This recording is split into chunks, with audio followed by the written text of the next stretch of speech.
반갑습니다. 내 가족의 사건처럼 하나하나 최선을 다하는 법무법인 이현입니다.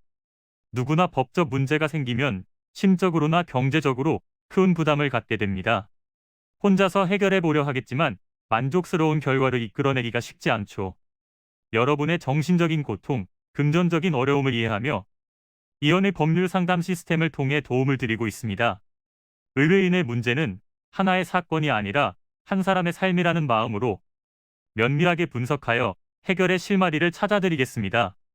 자, 그럼 오늘의 주제인 경찰서 고소장에 대하여 함께 알아볼까요? 누군가의 범죄로 인해서 피해가 발생하게 된다면 범죄 사실을 신고하고 범인에 대한 처벌 의사를 표시하는 형사고소의 과정을 진행할 수 있습니다. 고소는 범죄의 피해자가 할 수 있으며 예외적으로 피해자의 친족, 배우자, 자손 등이 고소권자가 되기도 합니다. 참고로 고소는 1심 판결 이전에 취소나 포기를 할 수 있으나 이후에는 다시 고소를 하지 못하기 때문에 신중히 진행할 수 있도록 해야 할 것입니다. 고소의 방법은 경찰서나 검찰에 진행할 수 있으며 구술, 서면으로도 할 수 있는데요. 만일 상대방이 범한 범죄가 친고죄에 해당하는 것이라면 범인을 알게 된 날로부터 6개월 이내에 소를 제기해야 하니 신속하게 진행하시기 바랍니다. 고소장을 작성할 때는 고소인과 피고소인의 인적사항을 기재하게 되는데 만일 피고소인의 정확한 정보를 알 수 없는 경우 특정할 수 있는 정보들을 기재하시면 됩니다. 그리고 고소 취지에는 죄목, 처벌 의사를 표시하며 상대방의 범죄 내용을 기재하게 되는데요. 이때 유카원 측에 따라서 내용을 구체적으로 특정하여 기재하시면 됩니다. 그리고 고소 이후에는 피고소인의 범행 경위, 정황, 고소 동기, 사유를 적으시면 되는데요. 고소장에 작성한 내용을 뒷받침할 수 있는 증거자료도 함께 마련하여 제출을 하시면 좋습니다. 보통 증거자료로는 사진, 동영상, CCTV 영상, 블랙박스 영상, 영수증, 범행도구, 목격자 진술 등이 활용됩니다.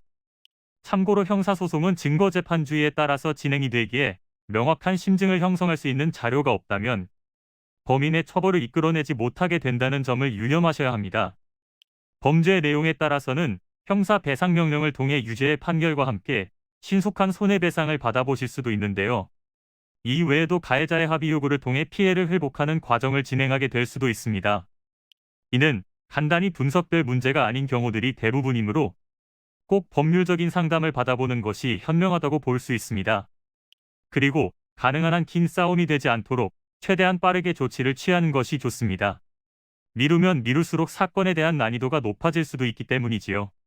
가벼운 병도 방치를 하면 상당히 무거운 병이 되듯이 이 또한 역시 사전에 바로잡으셔야만 간단한 조치로도 해결할 수 있는 가능성이 높아지는 것입니다.